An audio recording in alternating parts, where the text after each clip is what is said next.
Hello there. I hope that you are safe and well. Today is a very exciting day because we are continuing our 4-part series of transformational change. This is obviously a monumental time for all of us regarding change and the need for transformational change. We've kicked off our 4-part series last week with part 1, individual transition and change. In this video, we will address part 2, steps to developing an effective change leadership strategy. And then next week, we'll address the pitfalls to avoid in leading change successfully. Lastly, we will address in that 4th week the ways to increase change maturity throughout our organizations. So today's topic is very important because any change management starts with a change strategy that comes from leadership. If the change strategy is faulty, any attempt to effectively manage that change will encounter problems. The change leadership strategy is the foundation of the house that is built through change management. If you've ever seen a structure built before, then you know that a faulty foundation will lead to critical problems throughout the building of that structure. So there's 9 very important elements to address when developing the change leadership strategy, and we're going to get into those right now. So number 1 is understanding your burning platform. That's the reason why you need to make that change happen. Understand the burning platform and, metaphorically speaking, how much fire really and truly actually exists. The burning platform is the largest reason for the change. It implies that there's serious danger if that change doesn't happen, and that obviously if it does happen, it's going to be significant benefit. Number 2 is ensuring that the vision and related goals for that change are clear to you and clear to everyone who is going to need to be a support in making the change happen. Borrowing from the wise words of Cotter, there are certain checklists that are needed to ensure that your vision is clear and it makes sense. So making sure your vision is clear and it makes sense includes ensuring that it's simple to understand and it's clearly focused on a specific direction or thing. It is communicable. So that means it's clearly and able to be communicated to others in a way that they easily understand. It is imaginable. It's a believable idea is what that means. If you cannot get others to believe in that idea, then how are you going to get them to participate in it, to support and contribute to it? It takes more than one person to make an organizational transformation happen. And it is desirable. That means that people see what's in it for the organization. And hopefully they see what's in it for them. They can see the benefits. It is feasible. And that means that the vision is doable. So it's not just benefits that are tied to it, but they know you've done your due diligence, you've done your research to ensure that this vision can actually be implemented in a reasonable way successfully. And lastly, you want to ensure that your vision is flexible. A vision is an idea, it's a picture. It's not the implementation itself. So when you're embarking on something new, then you must expect that unexpected to happen. You must anticipate the need to adapt and be flexible. And this is more true the bigger that transformational change is. So number 3, as far as the strategy steps that are needed for change leadership, all alternatives should be identified. Sometimes as leaders, we want to know exactly what we want to do, and we don't want to see any B or C option. And that's fine if your mind is made up, but you want to be educated on those alternatives. You want to ensure that those alternatives have been vetted and compared to the present vision, compared to based upon costs and benefits. You want to do your due diligence, your analysis to ensure that the organization is truly making the best decision and is prepared to address that inevitable skepticism that will arise with almost any transformational change within an organization. Number 4, the sponsors for the transformational effort need to be identified, present, powerful, and known. So these sponsors are champions, and they are heard in order to gain influence and to gain support that is going to be needed. For an organization to make a change that affects the entire workforce, sponsors need to lead that change.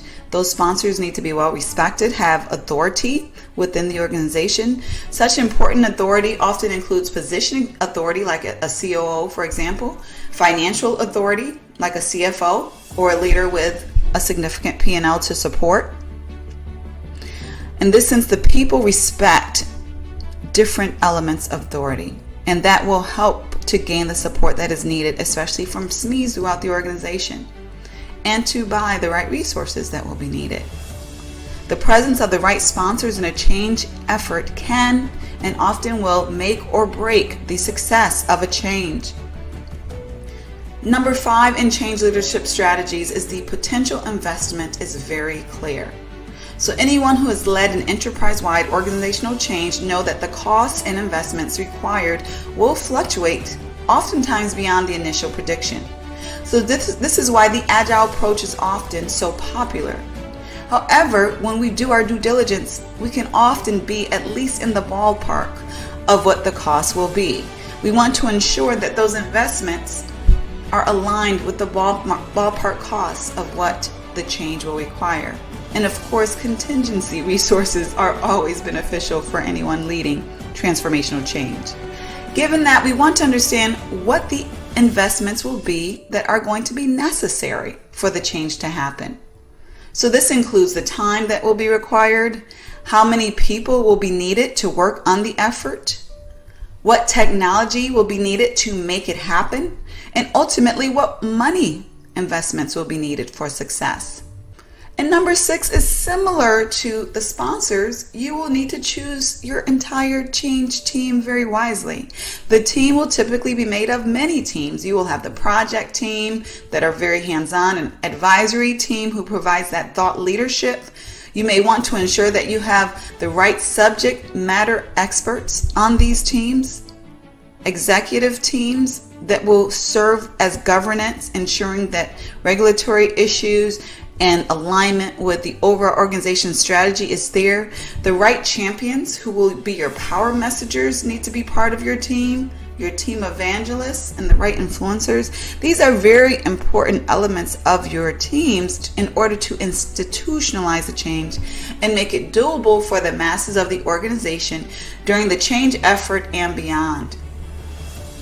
Number 7 in change leadership strategy is you want to ensure that your organization chooses the change approach that is right for your organization. The change approach should honor the values of your organization, not go against them. Does the organization make decisions on a consensus basis or top-down basis? Does the organization operate in a highly centralized or decentralized manner? Does leadership keep information close to the chest, or is it more transparent regarding why things are done and what is being done? Does the organization trust the people with the information up front, or do they typically snowball efforts little by little? Regardless of what is deemed right or wrong, you are going to need to ensure that you're going with the grain of the organization and not against it, unless going against the grain is part of an overall cultural transformation in itself. Number 8, like the approach, timing needs to reflect what is doable within the specific organization, its culture, and capacity. The timing should take the level of change maturity of the organization in consideration. We will talk about organizational change maturity in our next video next week. Right now, you want to consider if the change will be incremental or radical. Now, obviously, less change mature organizations may need more incremental change instead of all at once. You want to decide whether the transformational change is going to be immediately implemented or at a later time. Is this a transformation that needs to be sold for a couple of years before it's accepted, or immediately starting to roll out? Is it going to be rolled out very slow or very fast? Again, the change maturity should inform these decisions. Is the timing going to be flexible and adapt to organizational changes, or inflexible and timelines held regardless of what happens? Some organizations think this way. It's a very difficult way to operate, but this is the cultural values of some organizations. Finally, what will be the tolerance for individual transitioning? How much patience will be given for individuals to adapt attitudes and or new capabilities that will be needed for this transformational direction? These are timing approaches that you want to have clear in your change leadership strategy. And finally, number 9, what assumptions can you make at the front end of the change effort? The more assumptions that you understand about what's going on and what's going to happen, the more prepared you will be. You can make assumptions by doing your research, your due diligence, including benchmarking with similar transformations that have taken place. Some transformations that can inform you may be in-house and others perhaps out-house as far as within other organizations. Some examples of assumptions that you will need to be clear on in your implementation includes, will the business model change or stay the same? Will technology systems change or stay the same? Will processes change? Will departments be reorganized? Will you need to augment your workforce? And what about customer training? Well, the customers need to be trained, skilled, and or informed regarding the transformational change that is happening within your organization. Employee training, is that going to be needed? What are the planned business interruptions? What are the unplanned business interruptions? Will there be a specific dollar limit to making this change happen? Will there be a specific time limit? So your assumptions can obviously be endless based upon the needs of your organization, but you do want to be clear regarding what they are. So these are the 9 elements that are necessary for a comprehensive, effective change leadership strategy. To learn more about how to bring change to your organization in an effective way, or to explore the change certification programs for your organization and various classes related to that, check out the more information that is available through the link. You can also, of course, always schedule any time with me. Exploratory session is available complimentary through the links that are available as well. I wish you the best on your transformational change. More than likely you are going through one, just because most organizations are right now, if for no other reason due to COVID. Wish you the best. Share this information with anyone who you believe will benefit, whether it's a colleague or a friend, and have a great day. Take care.